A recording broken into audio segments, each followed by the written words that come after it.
Até o príncipe está sujeito à lei. Acontecia na Petrobras, acontece no Brasil inteiro. Existe uma hora de falar e uma hora de calar. Eu talvez brigasse mais com quem dedurou do que aquele que fez o fato. Não é crível que alguém acredite que eu vou fugir ou que eu vou obstruir a justiça.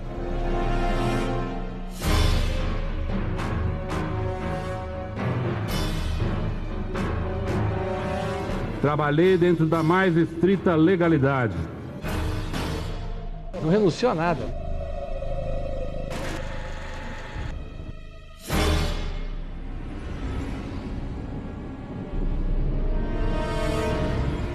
O Ministério Público não tem medo de nada.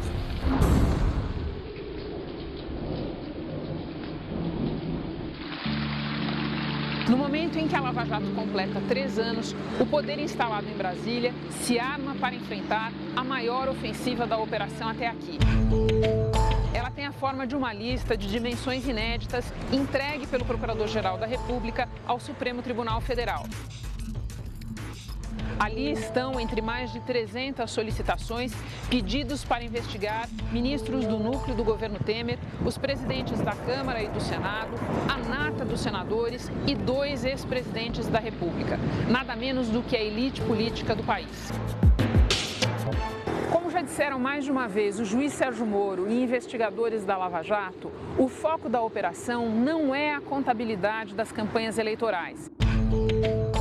Caixa 1, Caixa 2, mas a origem do dinheiro das doações e eventuais vantagens indevidas. Em uma palavra, corrupção. O sistema está em modo de sobrevivência. Quais são os movimentos de autoproteção preparados no Palácio do Planalto, no Congresso, na elite empresarial? Como se posicionam nesse jogo os ministros do Supremo Tribunal Federal? É por onde vai andar o Política no Brasil de hoje.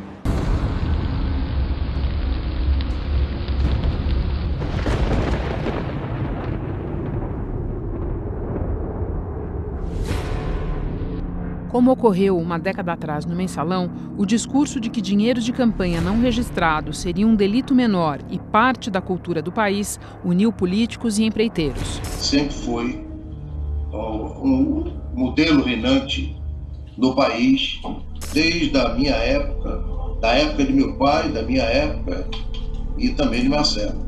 Infelizmente, a questão da Caixa 2 e da corrupção no Brasil, elas são históricas. Você tem Caixa 2, Caixa 2, Caixa 2, seja a entonação que queira dar para caracterizar. Falar em recursos não contabilizados é o eufemismo dos eufemismos.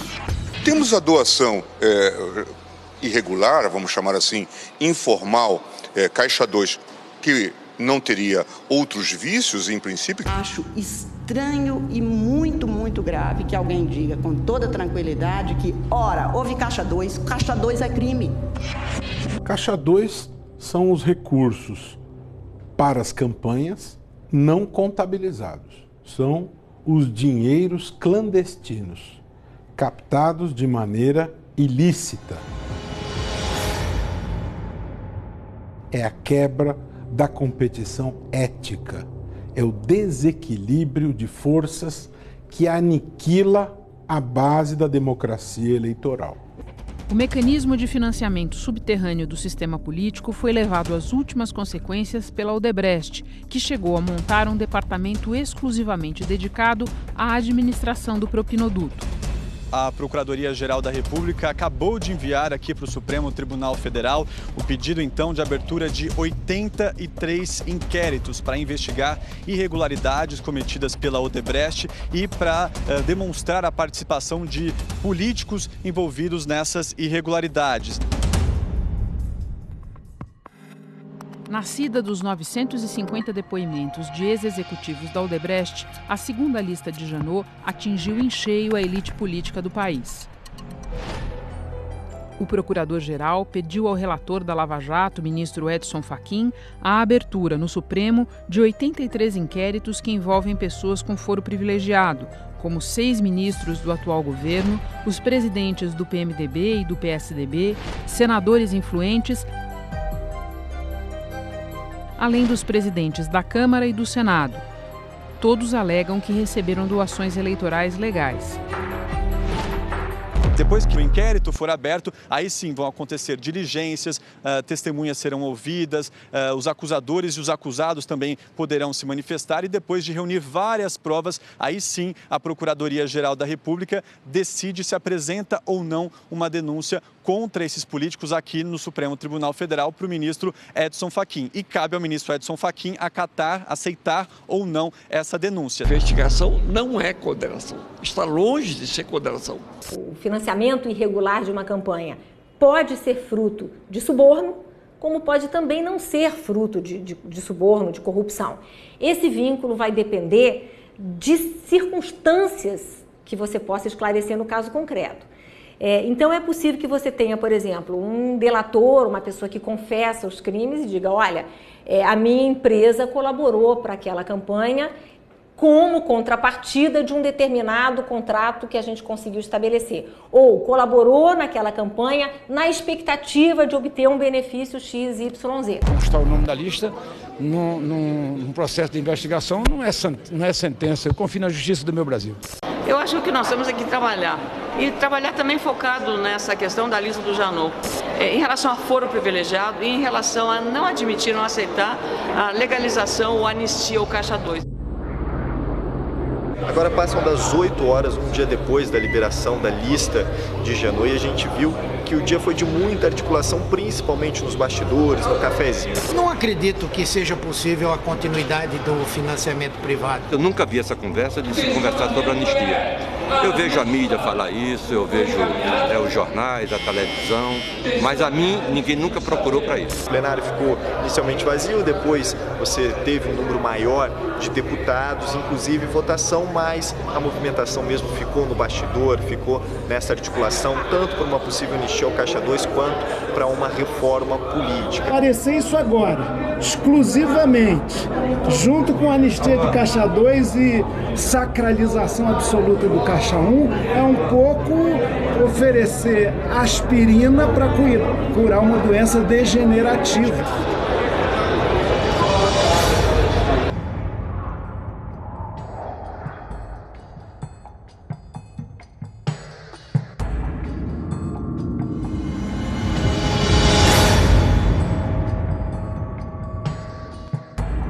Nós combinamos uma primeira reunião com esse grupo e com um grupo de deputados e senadores para que a gente possa dar o pontapé inicial desse debate.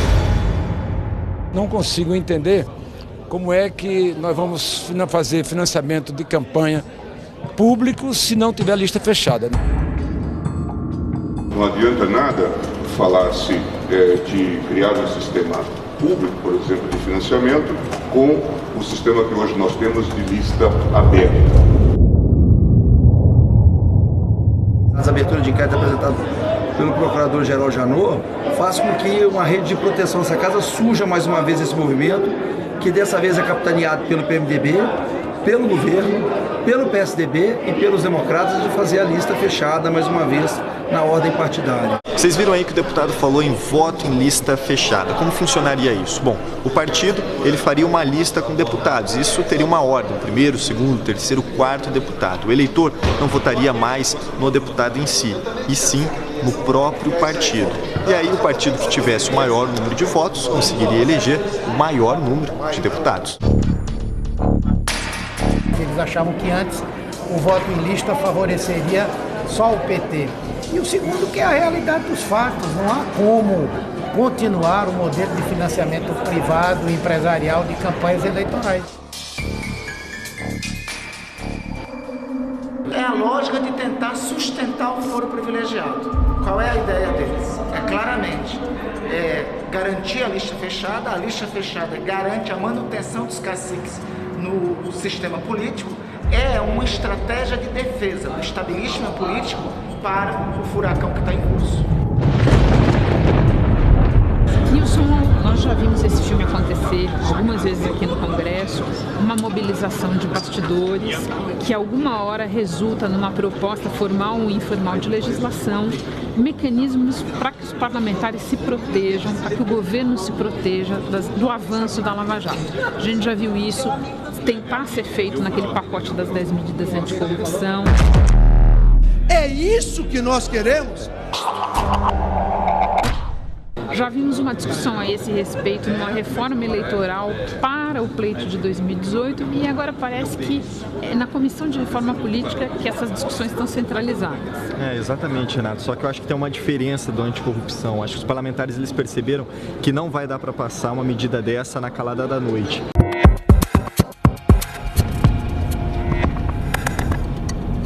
Democracia custa dinheiro, eleição custa dinheiro. A única certeza que nós temos é que tem que ter algum financiamento. Calma aí, explica pra mim aqui, pra onde vocês estão indo agora? STJ. Falar com quem? O ministro Herman Benjamin.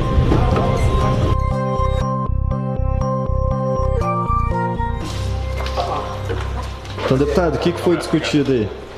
Aí você. Não, eu saí muito feliz porque o ministro deixou claro a necessidade da reforma, colocando inclusive como a reforma política sendo a mãe das reformas. Né? Então, o judiciário, que não vai se intrometer no caso da reforma, mas está disposto a colaborar. O que foi defendido pelo ministro com relação ao financiamento, por exemplo, que vocês viram como essencial? As preocupações são similares. Está preocupado com o essencial, que é financiamento, e para viabilizar o financiamento tem que baixar o custo de campanha. E entendi que ele, como cidadão, será um defensor da lista fechada provisoriamente num período de transição. Essa decisão do Supremo Tribunal Federal com relação à condenação, inclusive do Caixa 1, preocupa muitos parlamentares? Olha, com toda certeza, você vai ver aí uma ampliação dessa lista. Aqueles que se sentiam que estavam seguros porque só tinha recebido recursos oficialmente, diante dessa novidade, né, logicamente começa a ter uma preocupação. Se falta alguma compreensão do Poder Judiciário, e esse caso do senador Waldir Raupp é bastante exemplar, cabe ao Parlamento chamar para si esta responsabilidade. Além da lista de Janot, um outro fator contribuiu para fechar o tempo em Brasília. Foi uma decisão tomada aqui no Supremo em relação ao senador do PMDB, Waldir Raupp. Não foi só o fato de ele ter virado réu, mas como isso aconteceu. Os ministros da segunda turma do Supremo entenderam que há motivos para processar Waldir Raupp a partir de uma doação eleitoral registrada.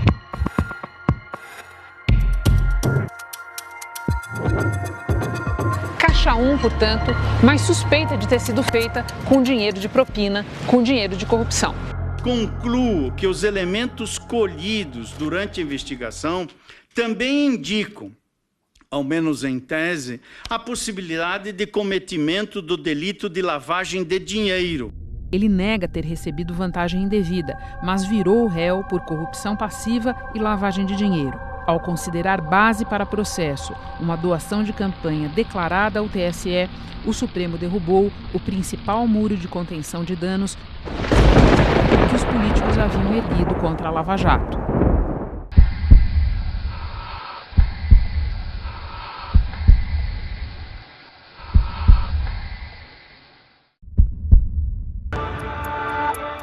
O financiamento de campanha é um assunto mal parado no Brasil.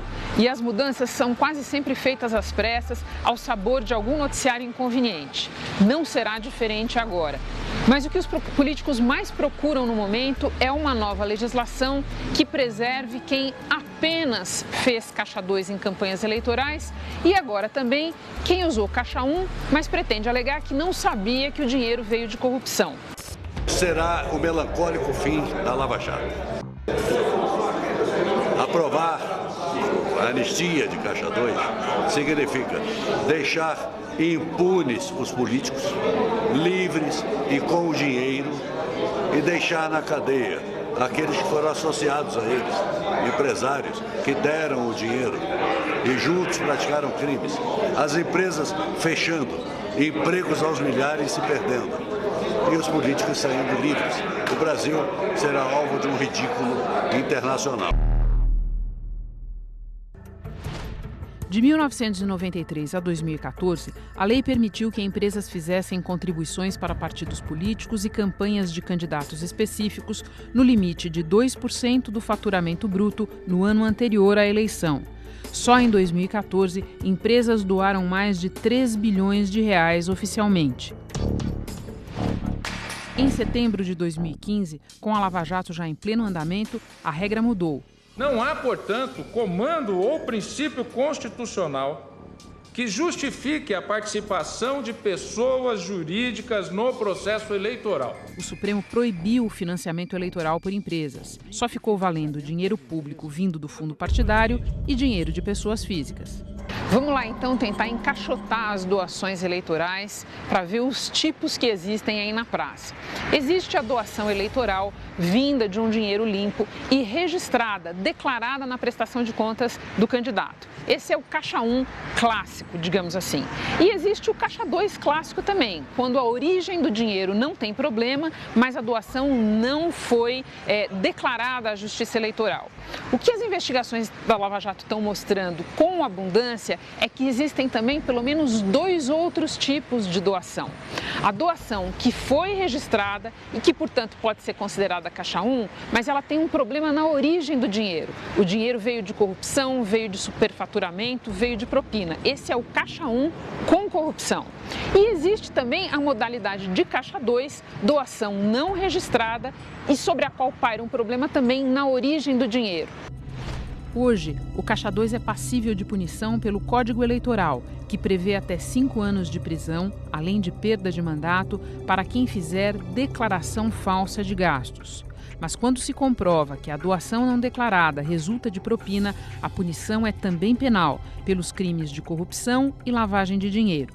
A criminalidade concretamente praticada, exposta dessa maneira tão chocante para o país pela Operação Lava Jato, demanda, sem sombra de dúvida, um aprimoramento da responsabilização penal através de tipos penais incriminadores mais consistentes, que é o que se apresentou através das 10 medidas no que diz respeito à criminalização do Caixa 2 e que preocupou tantos políticos em Brasília.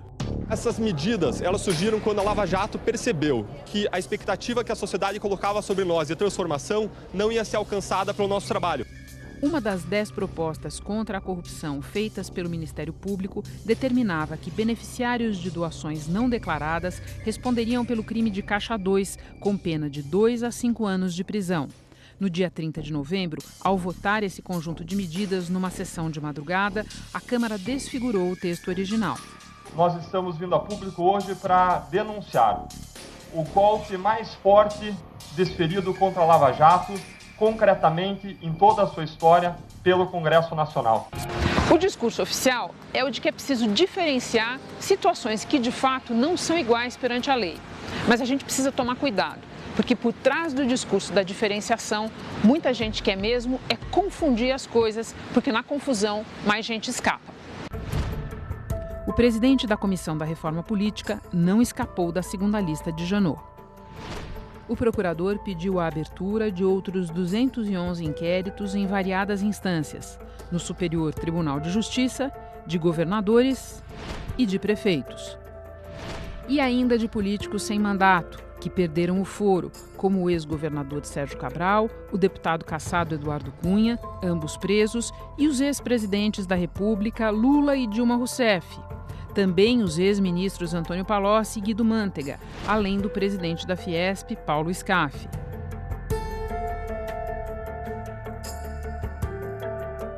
Vale lembrar que há 2 anos o Procurador-Geral enviou ao Supremo uma primeira lista, baseada nas delações do ex-diretor da Petrobras, Paulo Roberto Costa, e do doleiro Alberto Youssef. Nela, pedia a abertura de 28 inquéritos contra 49 políticos e, até hoje, apenas 5 deles viraram réus.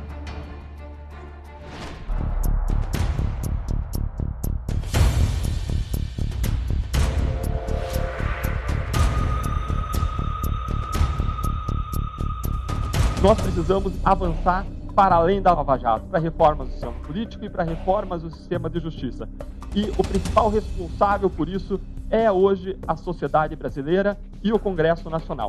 Nós temos que levar à população o que está acontecendo, o que pode vir a acontecer e as consequências disso. Basta uma noite no Congresso Nacional e toda a investigação pode cair por terra. A Lava Jato entra no seu 4º ano ameaçando o poder como nunca, mas também alvo da mais organizada reação vista até agora. A arbitragem desse jogo será feita aqui, no Supremo Tribunal Federal. Para mudar o país é preciso que a sociedade brasileira toda se empenhe nessa grande mudança. Qualquer operação que apure desvios, ilícitos, crimes pode ajudar muito a que as pessoas tenham ciência do que se passa no poder que é dele, o povo, e que eles têm que assumir integralmente.